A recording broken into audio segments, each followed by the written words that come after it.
You want to be sure to stay until the end of this video to find out the latest stimulus check news that you have to know. Now, in regard to the eviction crisis, folks, the Supreme Court just issued an emergency order blocking a state law aimed at protecting renters from eviction during the crisis. Equity of ownership. Marcy Kaptur focusing on regional economic revitalization, representing the Great Lakes area and areas that have lost jobs. And now, you may be able to claim extra stimulus relief money if you have not received the past 2 rounds of stimulus payments. So yes, everybody, we have a ton of these to go over in today's video. So be sure to stay until the end to never miss out the very important stimulus check news. Let's be clear about a number of facts. When people jump up and they say Social Security is going broke, not quite true. As Senator Whitehouse indicated, Social Security can pay out every benefit owed to every eligible American for the next 18 years. When other people jump up and say, well, Social Security is contributing to the deficit. All of us, whatever our background, our age, or where we live, can agree that prescription drug prices are outrageously expensive in America. Today, I'd like to talk about how we're going to help millions of Americans. Now, folks, more money equals more food. And the U.S. Census Bureau survey has also routinely shown that households in need will often spend direct cash assistance on necessities like food and utilities. The most recent survey data shows that nearly half, 47% of households, reported spending their tax credit payment on food. About 17% of households with one kid under 5 reported spending the money on childcare. So folks, has the child tax credit payment helped you at all? Tell me your thoughts in the comments below. Now, multiple sources claim that the child tax credit payments appear to make it easier for households to cover all of their expenses. But still, like I said, many seniors and many Americans do not have any dependents. And some of the dependents are already grown up. So fourth stimulus check will definitely help out our seniors. If you guys agree, then let's get this video to 1,000 likes. In regard to the new eviction ban, folks, here's what you have to know.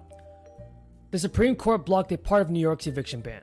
The move, which came at the request of landlords, is another signal that crisis-related eviction bans are in serious danger at the High Court. The court's majority signaled that the New York law was likely because landlords had no way to challenge a tenant's claim to have been hit hard by the crisis. Plus, according to new data, nearly half American workers do not earn enough to rent a one-bedroom apartment. Rent in the US continued to increase throughout the crisis, and workers need to earn about $20 an hour to afford a modest one-bedroom apartment. The median wage in the US is about $21 an hour, folks. And the data from the National Low Income Housing Coalition shows that millions of Americans, from warehouse workers to public school teachers, are struggling to pay rent. For the poorest Americans, market rate housing is out of reach in virtually all of the country. About 14% of Americans fell behind on rent payments during the crisis, and a federal moratorium on evictions has kept renters from being kicked out of their homes. But the moratorium lapsed last month, only to be extended into early October for those regions that were hit the hardest by the crisis. Folks, do you believe that the federal eviction ban? Everybody, do you believe that the federal eviction ban should continue?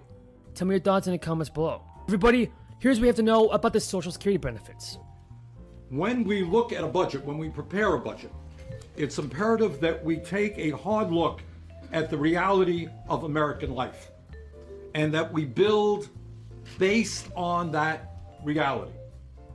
What we know today is that the elderly poverty rate has gone up to 9.5%, and incredible as it may sound, 20% of seniors live on an average income of $7,600 a year.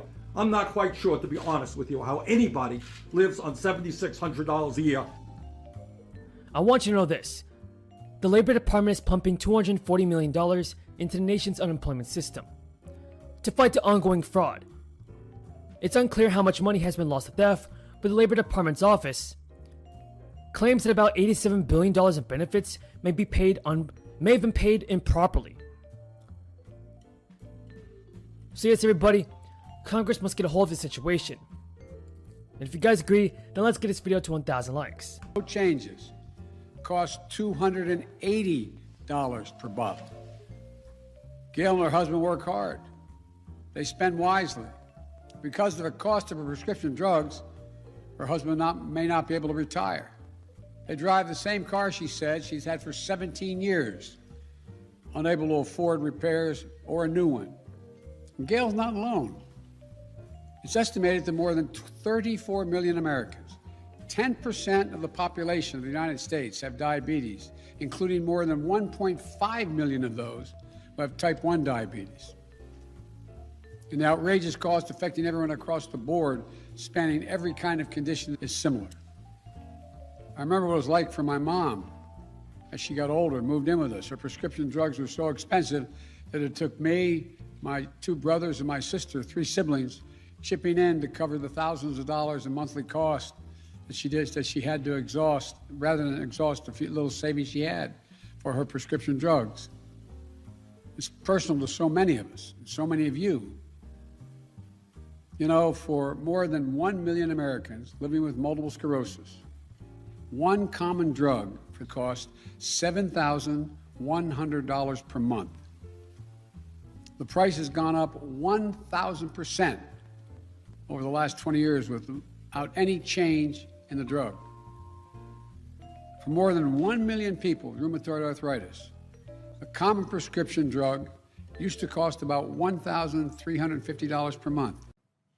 Mr. President, the average Social Security benefit today is just $14,000 a year. And as someone who will be the next ranking member of the Budget Committee, I intend to do everything I can, not only to oppose vigorously any efforts to cut Social Security, I'm going to do everything that I can to expand Social Security benefits.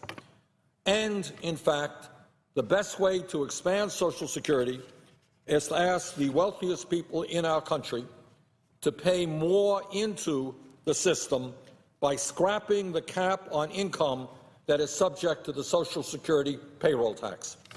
Mr. President, as you know, right now, a billionaire pays the same amount into Social Security as someone who makes $117,000 a year.